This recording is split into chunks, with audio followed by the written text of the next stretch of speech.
Bilangan pasalnya ke-21 ayat yang keempat hingga ayat yang ke-9. Kita akan baca secara bergantian. Saya akan baca ayat yang genap dan Bapak Ibu akan baca ayat yang ganjil. Karena itu dimulai dengan ayat yang keempat. Bilangan pasal 21 ayat yang keempat hingga ayat yang ke-9.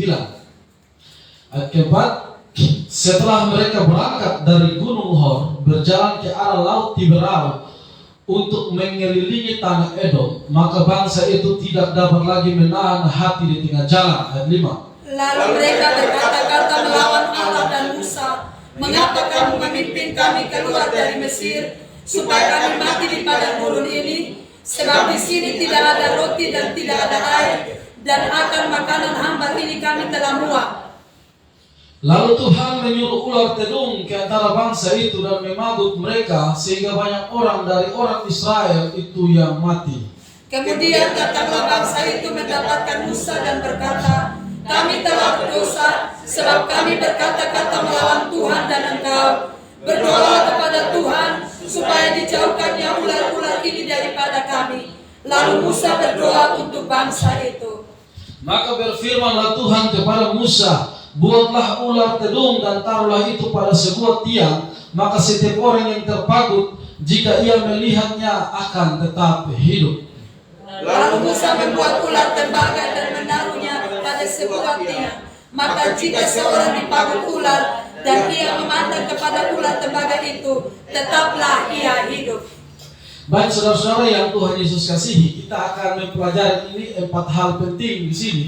Dan saya tidak tahu apakah nanti ini materi ini akan selesai sore hari ini atau tidak. Kalau tidak selesai maka kita akan lanjutkan di minggu yang akan datang. Nah saudara-saudara, kita akan mempelajari 4 hal penting dari teks ini. 4 hal penting dari teks ini, yang pertama adalah kita akan mempelajari tentang dosa dari orang Israel. Dosa Israel yang akan kita pelajari dari teks ini. Yang pertama saudara-saudara, orang Israel itu berdosa melawan Tuhan atau melawan Allah. Kita lihat di dalam ayat yang kelima. Lalu mereka berkata-kata melawan Allah dan Musa, mengapa kamu memimpin kami keluar dari Mesir, supaya kami mati di padang gurun ini? Sebab di sini tidak ada roti dan tidak ada air, dan akan makanan hambar ini kami telah muak. Nah, itu dosa pertama dari orang Israel ketika Allah mau bawa mereka keluar dari tanah perbudakan. Dosa orang Israel yang membuat Tuhan murka kepada mereka adalah pertama, mereka melawan Tuhan Allah. Nah saudara-saudara, ketika Tuhan mungkin mau mengeluarkan kita dari satu perbudakan tertentu dalam kehidupan kita. Nah kalau kita melawan Tuhan Allah, kita telah berdosa kepada Tuhan. Dan itu mendatangkan murka bagi Tuhan. Itu dosa yang tidak bisa Tuhan tolerir ketika kita melawan Tuhan Allah. Nah dosa yang kedua dari orang Israel adalah dosa melawan hamba Tuhan. Nah ini kalau dosa melawan Tuhan Allah itu keterangannya cuma sedikit. Tapi kalau dosa melawan hamba Tuhan, keterangannya banyak. Jadi seolah-olah kalau melawan hamba Tuhan itu melawan Tuhan Allah. Mari kita lihat, perhatikan baik-baik di ayat yang kelima tadi. Lalu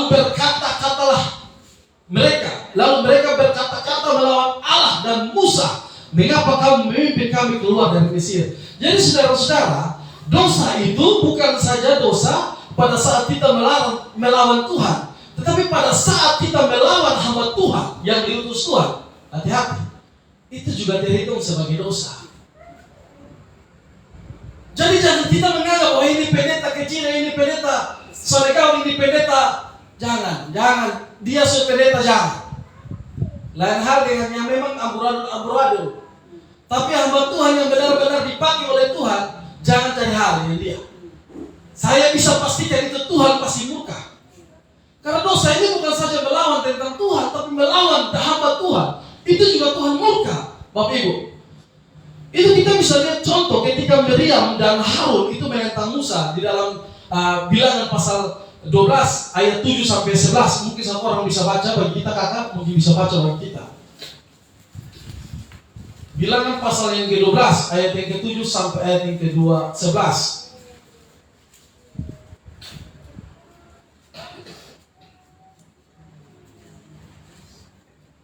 Bukan demikian hambaku Musa, seorang yang setia dalam segenap rumahku, terhadap berbicara dengan dia terus terang, bukan dengan teka-teki. Dan ia memandang rupa Tuhan. Mengapakah kamu tidak takut mengintai hamba-Ku Musa? Sebab itu bangkitlah murka Tuhan terhadap mereka, lalu pergilah ia. Dan ketika awan telah naik dari atas kemah, maka tampaklah Miriam kena kusta, putih seperti salju. Ketika Harun berpaling kepada Miriam, maka dilihatnya bahwa dia kena kusta. Lalu kata Harun kepada Musa, "Ah, Tuanku, janganlah kiranya timpakan kepada kami dosa ini yang kami perbuat dalam kebodohan kami. Janganlah kiranya dibiarkan dia sebagai anak gugur, yang pada waktu keluar dari kandungan ibunya sudah setengah busuk dagingnya." Oke. Nah, Bapak Ibu Saudara-saudara bisa lihat dalam konteks ini, ketika Harun dan Miriam itu menentang Musa, itu mengatai Musa di belakang-belakang, bahkan tidak sekan-sekan mengatai Musa. Tuhan bilang, jangan bikin hamba-Ku ini. Lalu apa yang mereka terima dari Tuhan? Miriam kena kusta, Harun pun demikian. Jadi saudara-saudara, kalau hamba Tuhan tegur atau hamba Tuhan bicara sesuatu, jangan mentang-mentang. Selama kalau saudara salah, ikut. Amin. Jadi dosa ini bukan dosa terhadap Tuhan Allah saja, tidak. Tuhan Allah menghitung dosa kalau ada hamba Tuhan, ada orang yang diurapi Tuhan. Saudara coba-coba patah patentek, pasang-pasang dada, aduh jangan. Tidak sedikit orang hancur hidupnya karena orang hamba Tuhan. Tidak sedikit orang yang hidupnya sembarangan itu orang hamba Tuhan. Anggap ini pendeta kemarin, anggap ini hamba Tuhan, anak kemarin, jangan. Kalau dia sedang dipakai Tuhan, jangan. Jangan mulut naik lancang dan dia mulut, jangan. Hidup saudara-saudara akan berantakan. Musa, Harun dan Miriam itu bukan orang sembarangan itu. Itu saudara dari Musa. Nah biasanya begitu, keluarga sendiri yang tidak menghargai hamba Tuhan itu. Ini saya ngomong, saya orang tua semua ada. Seperti Yesus, saudara-saudaranya juga selama dia hidup, saudara-saudara tidak hargai dia. Yesus itu, setelah Yesus mati bangkit ke surga, kalau saudara-saudaranya bertobat. Saudara bayangkan, dosa itu bukan saja terhadap Allah, tapi terhadap manusia, terhadap hamba Tuhan. Jadi jangan saudara-saudara, jangan kita sembarangan dengan hamba Tuhan, apalagi orang yang datang berbicara tentang kebenaran. Itu berbahaya sekali. Makanya di dalam Lukas pasal yang ke-10 ayat ke-16 ada perbandingan ayatnya. Barang siapa mendengarkan kamu, ia mendengarkan aku. Dan barang siapa menolak kamu, ia menolak aku. Dan barang siapa menolak aku, ia menolak dia yang mengutus aku. Jadi ada hamba Tuhan, ada orang-orang yang diurapi Tuhan. Kalau dia ditolak, berarti yang ditolak Tuhan Allah, bukan hamba Tuhan yang ditolak. Tuhan Allah yang ditolak, Tuhan Allah yang ditentang, Tuhan Allah yang dikatai, Tuhan Allah yang dihina, Tuhan Allah yang dihujat. Kalau ada hamba Tuhan yang diurapi, yang bicara sesuatu yang benar. Bahkan saudara-saudara, Paulus pernah memuji jemaat di Galatia, karena jemaat di Galatia sangat menghormati hamba Tuhan, sangat menghargai hamba Tuhan, sangat melihat apa yang menjadi kebutuhan mendasar hamba Tuhan, supaya pekerjaan Tuhan itu dapat terlaksana. Kita lihat di dalam Galatia 4 ayat 13 sampai 14. Kamu tahu bahwa aku pertama kali telah memberitakan Injil kepada kamu, oleh karena aku sakit pada tubuhku. Ini Paulus sakit. Sungguh pun demikian keadaan tubuhku ini, itu yang merupakan pencobaan bagi kamu. Namun kamu tidak menganggapnya sebagai sesuatu yang hina dan yang menjijikan, tetapi kamu telah menyambut aku sama seperti menyambut seorang malaikat Allah, malahan sama seperti menyambut Kristus Yesus sendiri. Bapak Ibu, Paulus puji jemaat Galatia. Mereka tidak memandang Paulus itu sebagai menjijikan, karena Paulus itu sakit yang tidak sembuh-sembuh sampai dia mati. Paulus memuji, kamu ini luar biasa. Kamu tidak menganggap aku sebagai sesuatu yang hina, yang menjijikan, tetapi kamu menerima aku, menerima apa yang aku sampaikan itu, sama seperti menyambut Kristus Yesus sendiri. Amin. Bapak Ibu, dosa orang Israel, selain menentang Tuhan, mereka juga menghujat hamba Tuhan. Kalau ada hamba Tuhan yang benar, saudara-saudara, Jangan saudara kita hujat. Amin. Kita lebih baik dukung dia dalam doa, supaya Tuhan semakin memberikan keberanian, semakin memberikan dia hidup dalam kekudusan, supaya dalam setiap pelayanannya dia semakin hidup kudus, dia semakin berani menyatakan apa yang benar, dan setiap orang yang mendengarkan pemberitaannya bisa dapat mengenal Kristus. Amin.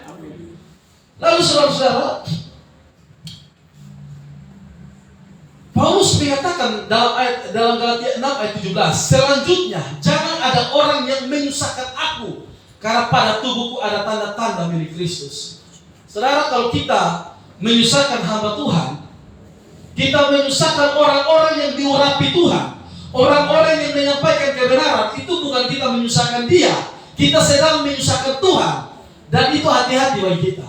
Kalau ada orang beribadah dan kita mulai ngoceh, ada orang beribadah dan kita mulai mengatai sesuatu yang tidak benar, mengatai sesuatu yang buruk, kita tidak sedang mengatai hamba Tuhan, kita sedang mengatai Tuhan.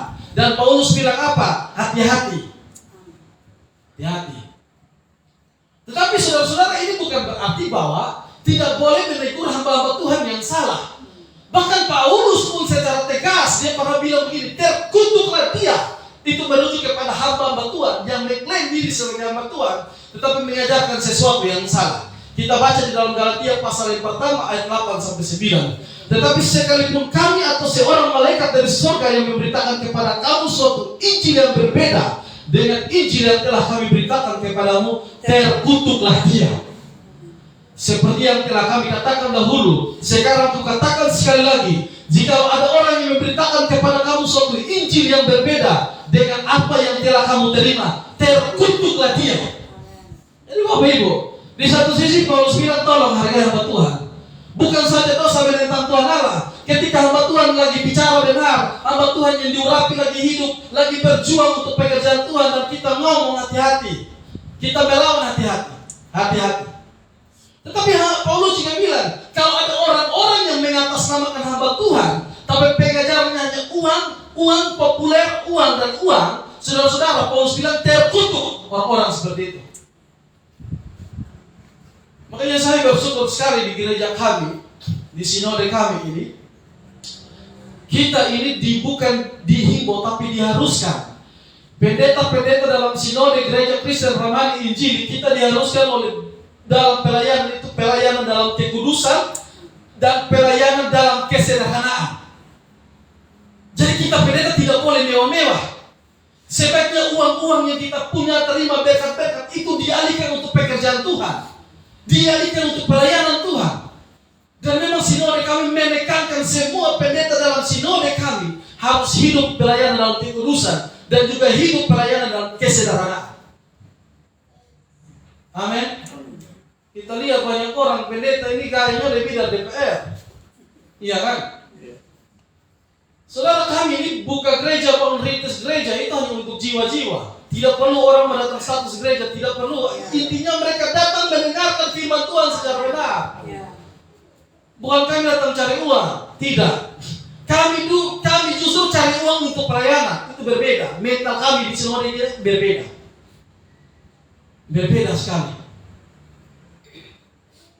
Jadi saudara-saudara, kalau ada orang lain yang pakai mimbar Tuhan untuk menyatakan sesuatu yang lain dari Injil Kristus, dia terkutuk.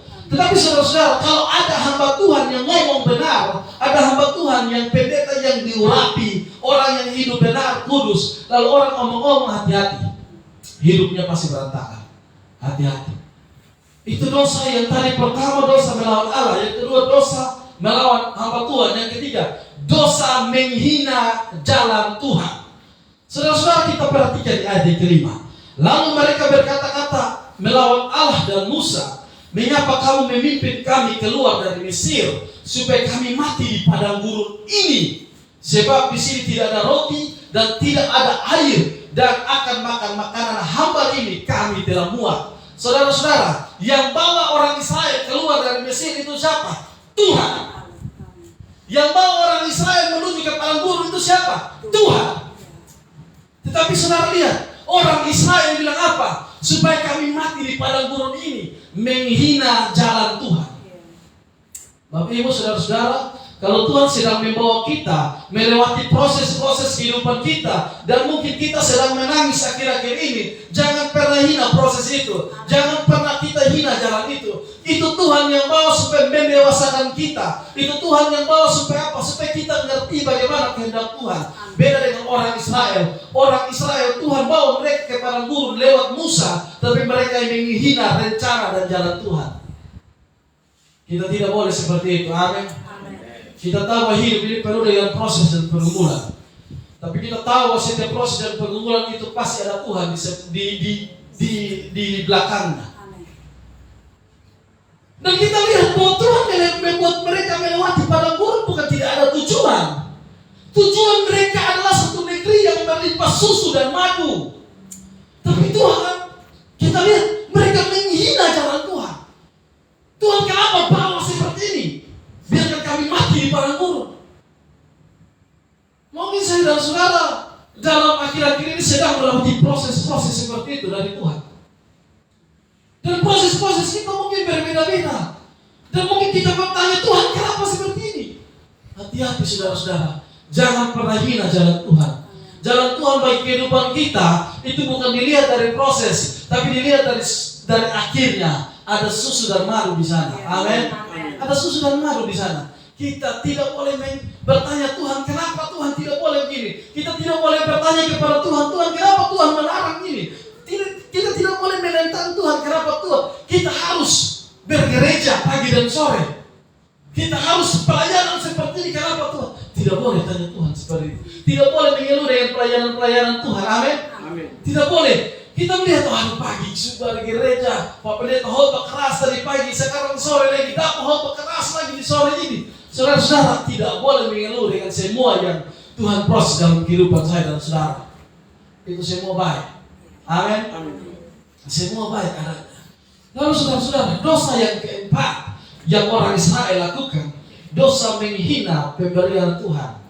Nah, lihat di ayat yang kelima.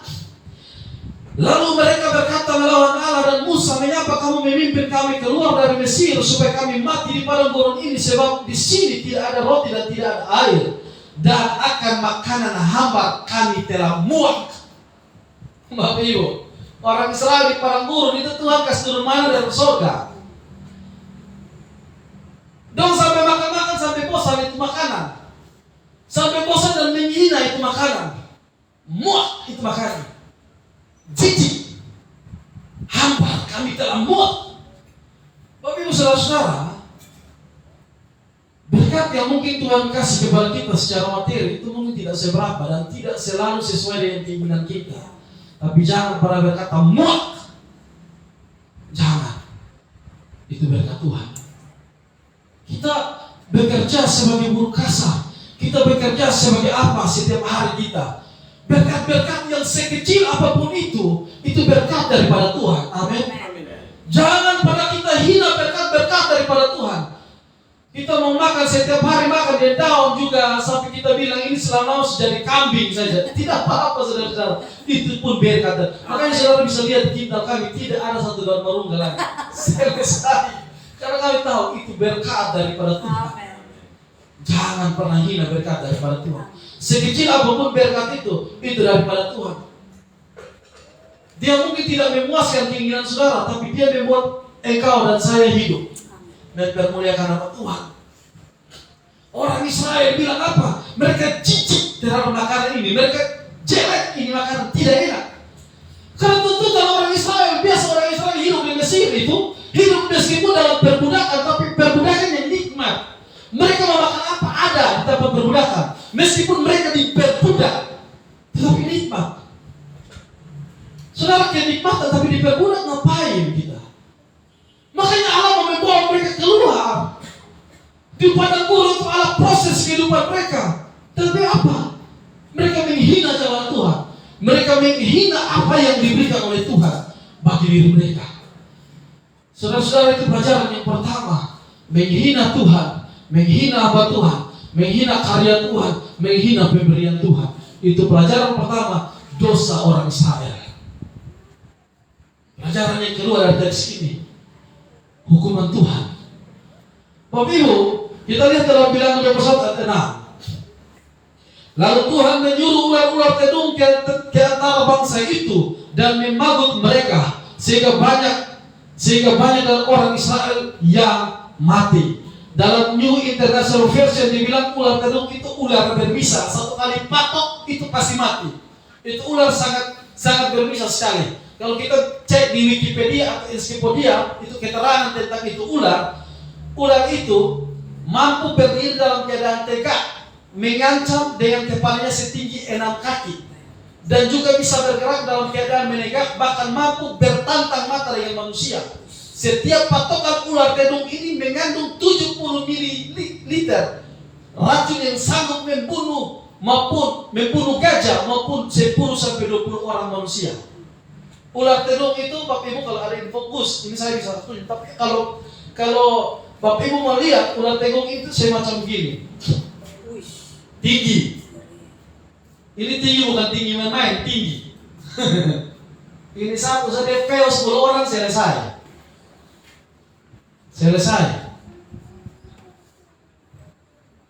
Jadi Tuhan kirim ular menghukum orang Israel.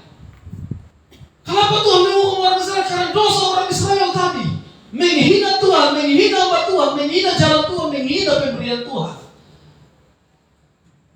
Saudara-saudara, ular itu sangat berbahaya sekali.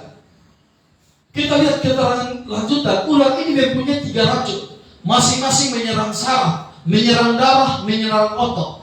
Selain itu juga ada jenis enzim yang disebut hyaluronidase yang bertindak sebagai penyebar racun ke seluruh darah dan saraf, yang dipatok akan lumpuh pada otot-otot muka, bibir, lidah, dan saluran pernapasan, mengalami tekanan darah menurun, mata kuyup, pandangan menjadi kabur, sawan, dan badan berpeluh, hingga pada akhirnya mati. Tidak lama, itu ular patok tidak lama. Kalau kita di sini ular hijau kecil-kecil kita harus takut. Ini ular tedung ini lebih tinggi dari kita, 2 meter lebih. Kita orang Indonesia rata-rata kan 1 meter 50, 1 meter. Ini 2 meter lebih. Dia berdiri saya bilang kicana, dia kata, dia fail saja. Tuhan menghukum orang Israel dengan menyuruh ular semati mereka. Bapak Ibu, hukuman seperti inilah yang diberikan oleh Tuhan kepada orang Israel. Tapi berbeda dengan zaman kita saat ini. Kita menghina Tuhan, menghina hamba Tuhan, menghina karya Tuhan, menghina pemberian Tuhan. Tidak ada ular tedung lagi saat ini. Tetapi hukuman Tuhan bagi kita itu bisa saja berupa penderitaan. Berupa apa? Berupa ketidakdamaian, berupa apa? Gelisah, berupa kematian, berupa neraka. Bukan lagi ular tedung, tapi lebih mengerikan. Saya punya beberapa kenalan hamba Tuhan. Mereka sakit dan sakit sangat parah. Mereka selalu berseru kepada Tuhan, Tuhan mengapa saya yang tinggal ini, tapi kenapa Tuhan memberikan lagi sakit penyakit? Saudara-saudara, kita sebagai hamba Tuhan, jangan dulu cepat-cepat bilang Tuhan, atau jangan dulu cepat-cepat bilang orang lain. Coba kita introspeksi dulu. Setiap kali sakit kita, coba introspeksi diri. Itu pasti ada sesuatu. Kalau bukan dari dosa, itu pasti dari virus. Amin. Jadi hukuman Tuhan di zaman kita ini tidak selalu ular tedung, tidak. Mungkin bisa saja kita kehilangan damai sejahtera dalam hidup. Saudara, kalau kehilangan damai, itu tidak enak rasanya. Kehilangan sukacita itu tidak enak. Bahkan kematian yang paling mengerikan adalah neraka. Putus antara Tuhan dan kita, tidak ada lagi kesempatan, itu hukuman yang paling mengerikan. Kalau kita ini kan bersalah, berdosa, masih hidup, masih diberikan kesempatan untuk mohon pengampunan. Tapi saudara-saudara kalau sudah mati, saudara mau berdoa sekalipun tidak ada kesempatan di sana. Tidak ada kesempatan lagi. Jadi kita punya kesempatan yang di hidup ini di dunia. Kalau bisa gereja pagi, gereja sore. Amin. Kalau bisa pagi sore, pagi sore. Karena memang kesempatan kita pelayanan hanya di bumi. Makanya cerita orang kaya dan Lazarus itu Bapak Ibu, Lazarus mati, orang kaya pun mati. Itu orang kaya baru sadar pelayanan, beban pelayanan itu ketika dia sudah mati. Itu dia baru sadar beban pelayanan di dalam Lukas 16 itu. Kalau kita baca, lihat orang kaya bilang, Bapak Abraham tolong suruh Orang pergi ke rumah saudara-saudara, bapakku sampai dia mau punya beban pelayanan. Selama masih hidup berfoya-foya. Setelah sudah mati tidak ada kesempatan. Bapak Ibu saudara-saudara, kalau kita masih diberikan kesempatan untuk memuji Tuhan pagi dan sore, itu anugerah dari Tuhan. Amin. Itu anugerah dari Tuhan. Tapi saudara-saudara, Tuhan bukan saja menghukum orang Israel, tapi Tuhan juga memberikan obat penawar bagi orang Israel. Perhatikan ayat yang ke-7 dalam Bilangan 21. Kemudian datanglah bangsa itu mendapatkan Musa dan berkata, kami telah berdosa sebab kami berkata-kata melawan Tuhan dan engkau.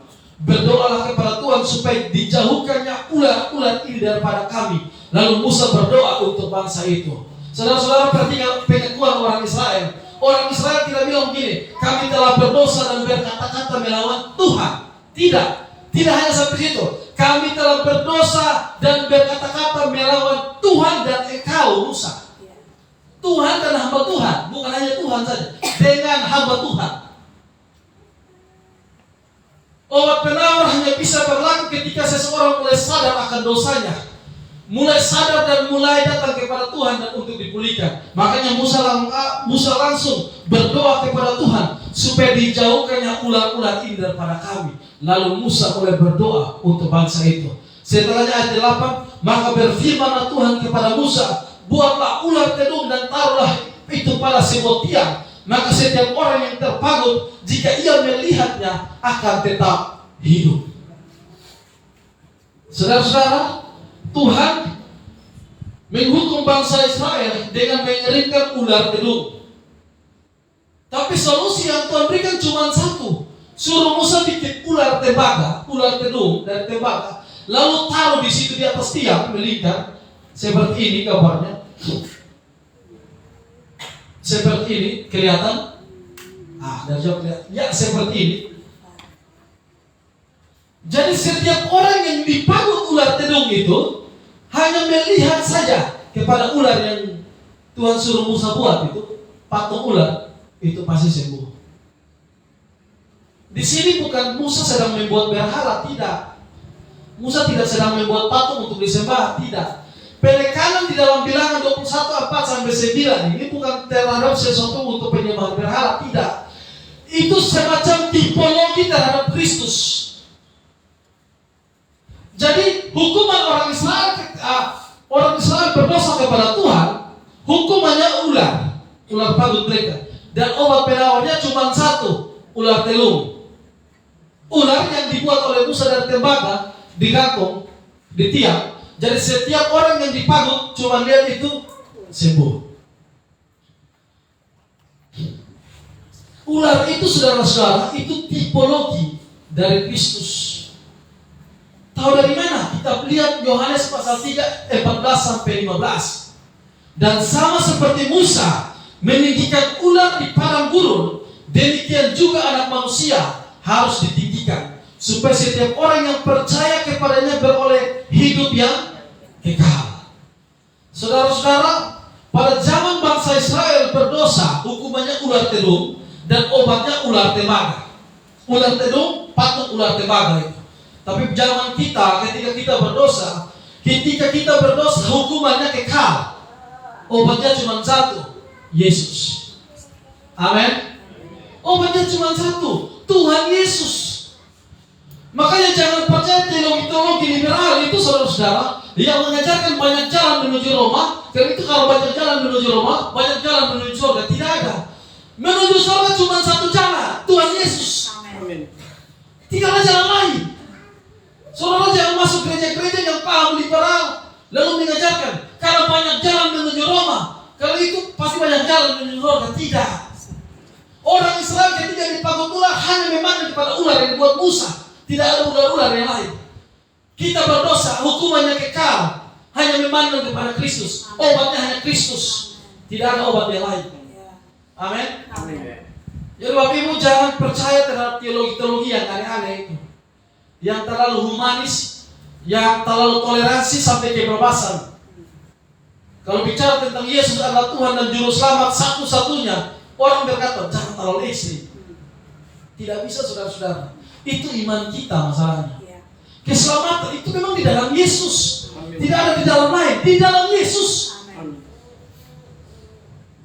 Tidak ada keselamatan di luar Yesus, tidak ada. Percuma kita jadi Kristen, tapi kalau kita masih menyakui ada keselamatan di luar Yesus, percuma. Saudara, di sini kalau kita lihat solusi yang Tuhan berikan kepada bangsa Israel, itu kelihatannya tidak masuk akal. Kenapa saya bilang tidak masuk akal? Karena orang Israel dipagut ular harusnya disembuhkan oleh seorang tabib atau orang yang mengerti ilmu racun dan sebagainya. Tapi tidak. Tuhan suruh Musa, kau bikin ular tembakau, kau taruh di tiang supaya setiap orang yang terpagut cukup memandang. Ini bukan pisau, cukup lihat, sembuh. Saudara, kalau kita pikir sejarah akal kita ini kan aneh, ya kan? Aneh kan? Ya begitu sudah cara Tuhan memang. Bagi manusia itu aneh. Sama seperti kita saat ini. Bagaimana orang bertanya kepada kita, bagaimana keselamatan yang cukup percaya Yesus? Kan aneh. Memang keselamatan itu bukan karena perbuatan baik kita, Bapak Ibu. Karena perbuatan baik kita itu tidak bisa menyelamatkan kita. Mau sebaik apa? Tidak bisa. Keselamatan kita cukup percaya Yesus saja. Baru perbuatan baik sebagai bentuk ucapan syukur. Orang yang sudah percaya Yesus itu pasti berbuat baik. Dia pasti mengasihi, dia pasti memberi, dia pasti murah hati. Bukan kita mau kita berbuat baik untuk sogok Tuhan, tidak bisa. Kalau orang yang beranggapan bahwa selamat karena perbuatan baik, itu ibarat sedang mau menyeberangi sebuah pulau dengan perahu kertas. Tidak bisa itu. Makanya memang kelihatan aneh bagaimana orang-orang lain bilang mereka percaya di luar Kristen bilang, kok bisa percaya selamat hanya cuma percaya Yesus? Ya memang seperti itu yang kitab suci bilang. Karena manusia ini tidak bisa selesaikan dosanya, yang bisa selesaikan dosanya Yesus. Makanya kita cukup percaya Dia yang di atas kayu salib, cukup itu. Selanjutnya bahwa kita hidup baik, hidup benar di hadapan Tuhan sebagai bentuk rasa syukur karena kita sudah diselamatkan. Jadi jangan bawa rajin gereja kita, jangan bawa rajin pelayanan kita untuk sogok Tuhan. Tidak ada satupun manusia yang layak dan benar di hadapan Tuhan. Kita dibenarkan hanya karena kita memandang kepada salib Yesus. Amin. Kita memandang hanya karena kita memandang kepada Yesus. Saudara, Paulus pernah bilang di dalam 1 Korintus 1 ayat 22-24, memang memberitakan Injil dan percaya kepada Injil itu sebuah kebodohan.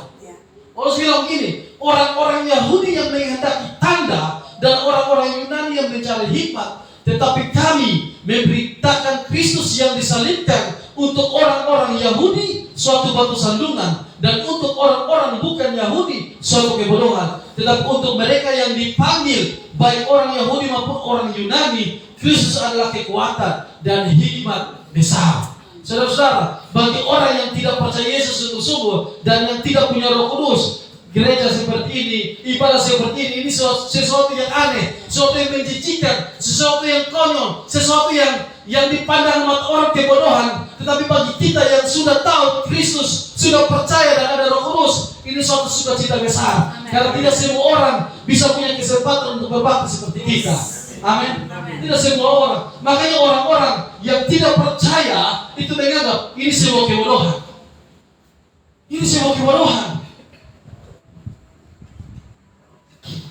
1 Korintus 1:21 bilang begini, Allah berkenan menyelamatkan mereka yang percaya oleh kebodohan pemberitaan Injil. Itu maksudnya sindiran. Karena orang-orang luar menganggap kita ini bodoh ini. Sedang ini dong bikin apa? Menyanyi tepuk tangan, pengakuan iman, dong bikin apa ini? Ini bodoh ini, dong bikin apa? Tapi dia yang bodoh seperti anggapan orang, ini Tuhan pakai kita, amin. Tuhan sedang menumbuhkan dan mendewasakan kita. Kita diselamatkan oleh pemberitaan-pemberitaan yang orang anggap ini bodoh. Orang anggap ini bodoh. Dan orang beranggapan kalau ibadah itu yang wow, yang besar, fasilitas lengkap, tidak. Prinsip sebuah ibadah itu Kristus ada di situ atau tidak. Itu prinsipnya. Bukan tergantung fasilitas mewah, itu pendukung saja. Kalau Tuhan mau kasih silakan, itu urusan Tuhan. Urusan kita totalitas. Datang dengan totalitas, keikhlasan dan kerelaan. Kita tahu bahwa yang dianggap bodoh orang lain ini, itu suatu anugerah bagi kita. Amin. Saudara-saudara, obat yang diberikan, tanda atau solusi yang diberikan bagi orang Israel itu cuma satu. Orang berdosa pun diberikan solusinya hanya Kristus. Saudara, kalau di gereja kita sebelumnya, kalau kita rasa tidak bertumbuh, keluar. Selama bukan tinggalkan Yesus, keluar. Kenapa? Karena gereja itu tidak menyelamatkan kita. Kita harus mencari tempat di mana kita disadarkan. Kita harus mencari tempat di mana kita tahu, ngerti bahwa tempat yang kita berada di tepat. Begitu.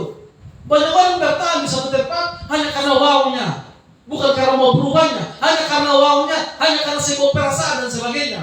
Hanya karena formalitas dan rutinitas. Orang kalau berani keluar, dia mau bertumbuh itu. Kalau tempat di mana tidak membuat kita dekat dengan Tuhan, hanya tahu minta uang, itu bahaya. Itu bahaya.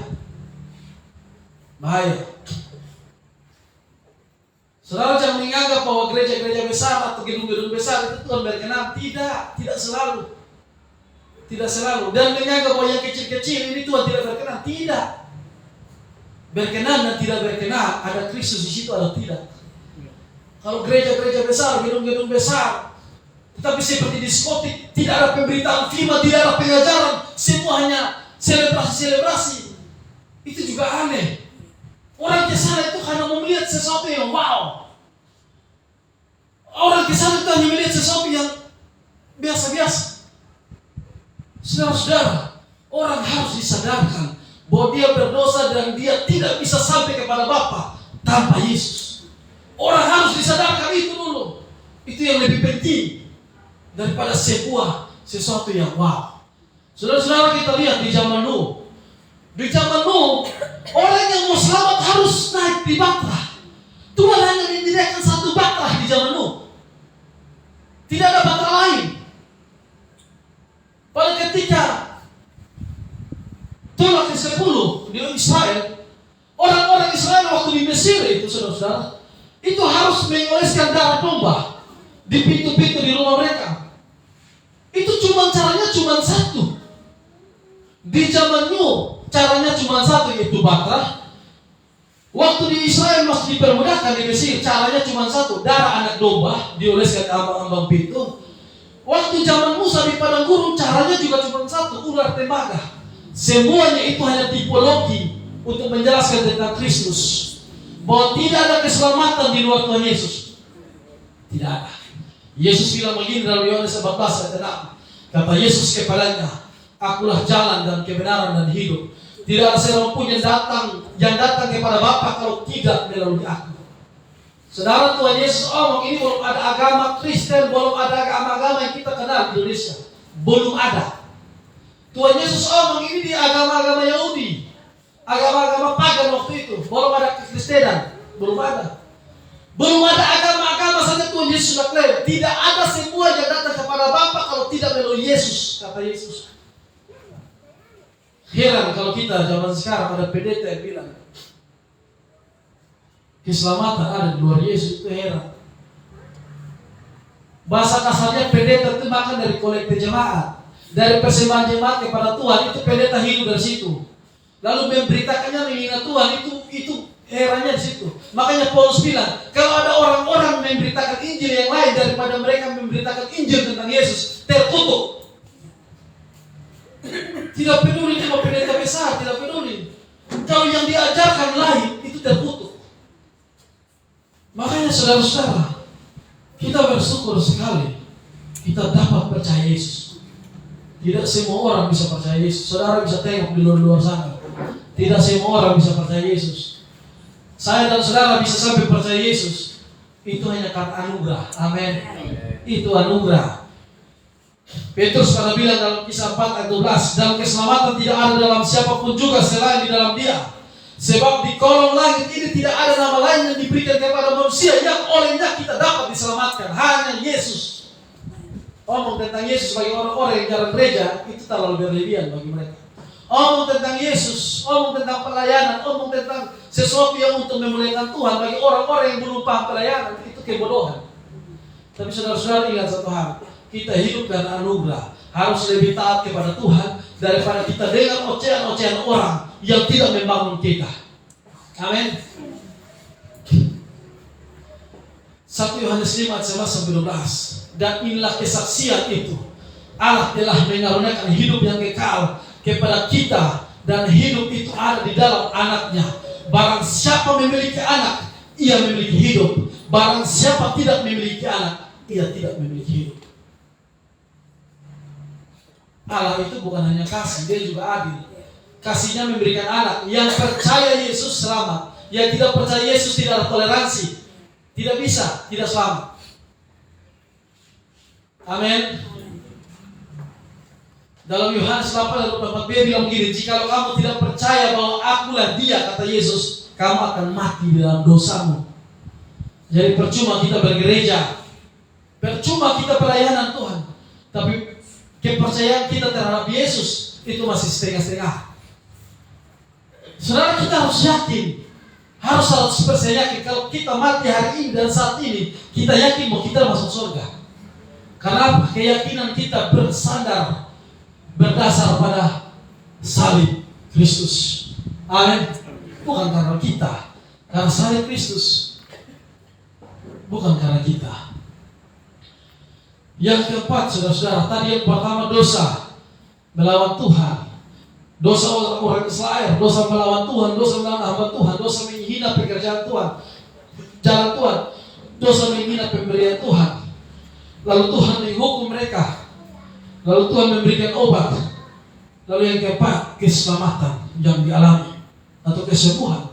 Ayat ke-9, lalu Musa membuat ular tembaga dan menaruhnya pada sebuah tiang. Maka jika seorang dipagut ular, ia memandang kepada ular tembaga itu, tetaplah ia hidup. Jadi hanya memandang ular tembaga, tidak ada yang lain. Saudara, jangan rajin gerejamu kepada Tuhan dan berkata kepada Tuhan bahwa Tuhan, saya sudah rajin gereja, berkatilah. Tidak, cukup pandang kepada Kristus. Pandang kepada Kristus dan biarkan Yesus yang bertata dan atur kehidupan kita. Dia memberkati atau apapun, itu urusan dia. Itu urusan dia. Jangan ajar Tuhan bagaimana cara memberkati kita. Itu urusan dia.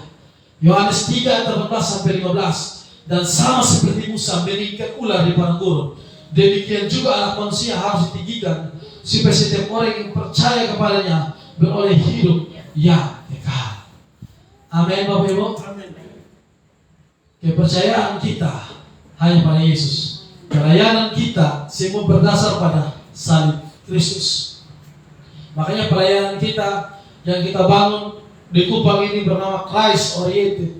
Semuanya berorientasi hanya pada Kristus. Semuanya kita berorientasi pada Kristus. Orang memberkati kita, semuanya dikelola hanya untuk kepentingan Kristus. Relasi saya dari Surabaya mau memberkati kami. Disuruh Pak Ari, tolong buat ini. Kami mau memberkati. Saya bilang, baik Pak, kita berdoa. Mereka mau memberikan fasilitas penunjang untuk gereja, untuk peribadatan. Saya tidak akan tolak. Jangan paten-paten, jangan bayu-bayu. Jangan bayu-bayu. Tidak akan tolak. Kami sudah beli tanah di Fatukwa, di Sokon sana, dia sudah beli tanah. Kita sudah akan bangun pagar besok. Kita akan gali sumur, kita akan membuat satu tempat base camp di sana. Jadi setiap tempat pelayanan sama kita akan buat di sana. Itu semacam aula, semacam gereja, dan akan semacam sekolah karena tanahnya cukup besar. Orang-orang seperti itu, uangnya dipakai untuk pelayanan. Saudara, saya tidak bilang bahwa saudara harus jual motor untuk pelayanan, tidak. Tetapi minimal saudara-saudara kita tahu bahwa yang kita harus dukung bukan orang-orang yang tidak memberitakan Kristus, bukan orang-orang yang tidak memberitakan pelayanan, bukan orang-orang yang asal-asalan dalam pelayanan. Kita harus mendukung orang, itu kita tahu bahwa pelayanannya jelas. Gitu. Amin. Pelayanan jelas. Bahwa setiap pelayanan dia membawa orang kenal Tuhan, bukan kenal dia. Kan banyak orang gitu. Banyak pendeta begitu, saudara-saudara. Gayanya sudah lebih dari DPR. Hidup mewah sekali. Saya bersyukur di dalam gereja kami kita diingatkan terus, pelayananlah di dalam kekudusan dan hiduplah dalam kesederhanaan. Bukan tidak ada uang, saudara-saudara. Hidup dalam kesederhanaan supaya hidup jadi batu sandungan bagi orang lain. Makanya saya khotbah di mana-mana, baju pendeta kolar. Itu supaya saya tahu ini apa Tuhan. Dan takutnya kesombongan rohani itu kan muncul. Pakai jas, branded, bermerek, aduh. Memang tidak biasa juga, saya tidak biasa begitu juga. Bersyukur juga memang lahir miskin jadi mental seperti itu. Lahir miskin Tuhan pakai gue hidup dalam kesederhanaan. Amin. Jadi segala apa yang kita punya, khusus jangkau jiwa saja. Orang kenal Tuhan, pengejaran yang benar itu jauh lebih baik daripada kita kumpulkan pundi-pundi untuk kekayaan diri kita sendiri. Saya bersyukur saya menjadi pendeta, sudah bangun rumah, sudah ada mobil, sudah ada motor. Tapi baru jadi pendeta, kalau ada rumah, ada mobil, ada motor, itu orang tanda tanya. Jadi kalau orang mau tanya, pendeta, saya mau jadi pendeta, beta sudah ada rumah, walaupun belum plester, sudah motor, sudah motor. Jadi saya bersyukurnya di situ, Tuhan baik. Karena kita ditekankan hidup dalam kesederhanaan. Jangan hidup kaya-kaya. Khotbah tidak ada, khotbah pengajaran, khotbah tidak betul-betul. Hanya mau uang dan uang. Saya lihat banyak orang, ini kok bisa ya? Bahkan ada yang telepon orang minta permohonan. Iya. Bahkan ada orang yang telepon. Aduh, kita bilang Tuhan tolong nih. Kita susah-susah begini, kita percaya Tuhan kasih hidup. Kita percaya itu. Kita percaya itu. Tuhan Yesus itu baik. So, kita percaya dia, sisa apa yang berikut itu urusan Tuhan. Saya dengar kesaksian Maulvi waktu bangun rumah mesbah doa di Mantasi. Di Mantasi sana, kesaksian nama Tuhan luar biasa. Mereka tidak punya apa-apa, saudara-saudara. Pendapatan juga minim. Ini bangun rumah ini biasa dari rumah. Rumah mereka itu persekutuan doa Bahtera Hayat, besar sekali itu persekutuan doa. Tapi saudara-saudara bangun dari nol itu memang tidak ada apa-apa. Saya juga teringat waktu bangun ini aja Tuhan saya tahu. Walaupun bangun pleser tiang-tiang itu aduh, itu dah tidak apa. Tapi saudara-saudara satu kata, mulai dulu. Kalau mau bikin sesuatu yang baik itu mulai saja. Itu dengan sendirinya Tuhan akan buka dari sini, Tuhan akan buka dari situ, Tuhan akan buka, Tuhan akan memberkati. Mulai dulu. Apa yang kita mau mulai saat ini? Hal-hal baik apa yang kita mau mulai saat ini? Mulai dulu. Tuhan yang akan melanjutkan. Amin. Tuhan memberkati kita sekalian. Amin.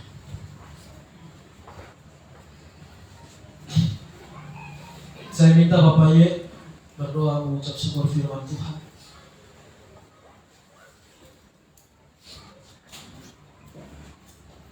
Tapi mungkin kita angkat satu pujian dulu, beta musik Bapak Ye.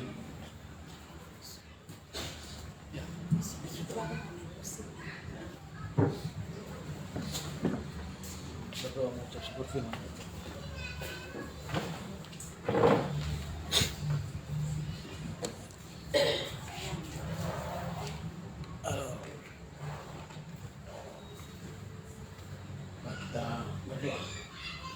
Segala puji, syukur, hormat, kemuliaan kami kembalikan kepadamu Tuhan, sebab Engkau Raja kami, Engkau yang begitu mengasihi kami, mempedulikan kami, tahu akan kebutuhan kami. Kami bersyukur dan berterima kasih buat kesempatan di sore menjelang malam hari ini Tuhan. Kami dikuatkan dengan kebenaran firman Tuhan. Kami diisi sesuai dengan kebutuhan kami, sebab kami ada di sini. Tuhan yang membawa, Tuhan yang menggiring kami ada di sini. Karena ada sesuatu yang Tuhan mau nyatakan bagi kami. Untuk itu Bapak, kami bersyukur dan berterima kasih buat kebenaran firman Tuhan yang sudah disampaikan oleh hamba-Mu Bapak. Saat ini Bapak, kami sudah dipuaskan, kami sudah dikenyangkan, kami disegarkan Bapak. Untuk itu Bapak di surga, hamba-Mu telah selesai di dalam berkata-kata. Namun Roh-Mu selalu hidup dan ada dan penuhi setiap apa yang menjadi keperluan, kebutuhan, bahkan dalam setiap pelayanan-pelayanan yang ada di dalam rumah tangga bersama dengan keluarga. Tuhan Yesus terus menolong, memberkati bersama dengan umat-umat Tuhan yang ada. Jemaat Tuhan yang hamba-Mu pimpin, biarlah Tuhan semakin hari bertambah-tambah di dalam jumlah jiwa yang ada Tuhan. Apapun yang menjadi kebutuhan di dalam pembangunan yang ada, bahkan perencanaan ke depan Tuhan, kami bersyukur dan berterima kasih Tuhan Yesus, bahwa hanya ada satu jalan. Ketika kami memandang kepada-Mu, maka semuanya Tuhan akan bukakan, nyatakan bagi kami apapun itu kebutuhan kami. Kami bersyukur dan berterima kasih banyak Bapa di surga. Terima kasih banyak Bapa. Ini doa sembahyang syukur kami. Hanya di dalam nama Yesus kami berdoa. Haleluya. Amin.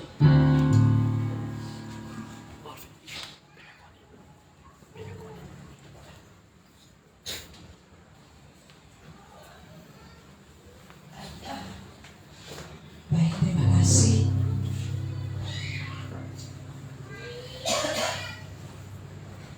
Saya menjemput kita semua bangkit berdiri. Kita akan mengaku iman kita. Kita sama-sama mengaku iman rasuli.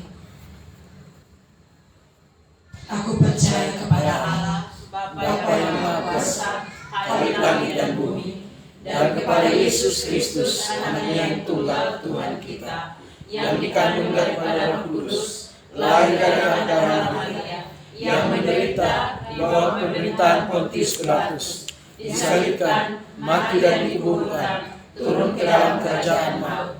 Pada hari yang ketiga, bangkit pula dari antara orang mati, naik ke surga, duduk di sebelah kanan Allah, Bapa yang Maha Kuasa, dan akan datang dari sana untuk menghakimi orang yang hidup dan yang mati. Aku percaya kepada Roh Kudus, gereja yang kudus dan am, persekutuan orang kudus, pengampunan dosa, kebangkitan daging, dan hidup yang kekal.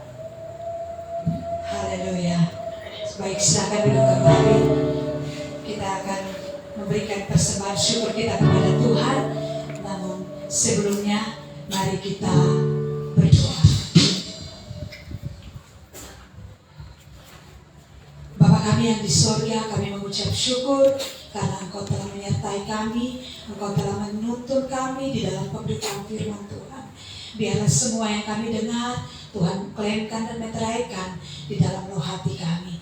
Terima kasih Tuhan, saat ini kami akan memberikan persembahan syukur kami.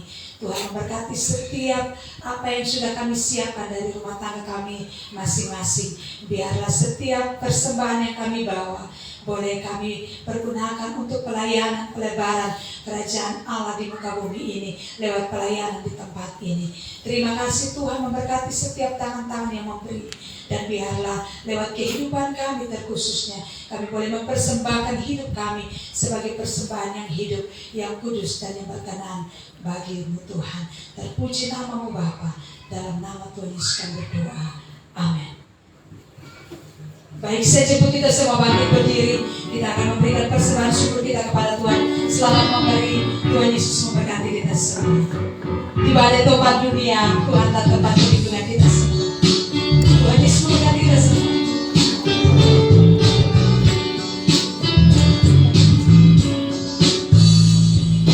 Badai topan dunia, Tuhanlah perlindunganku. Berkati goncang semesta, Tuhanlah perlindunganku. Ya Yesus, ku tempatmu hidup.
kita akan mengakhiri ibadah kita pada sore hari ini. Saya percaya bahwa kita semua yang datang, kita telah dipuaskan, kita telah dikenyangkan oleh firman Tuhan. Karena itu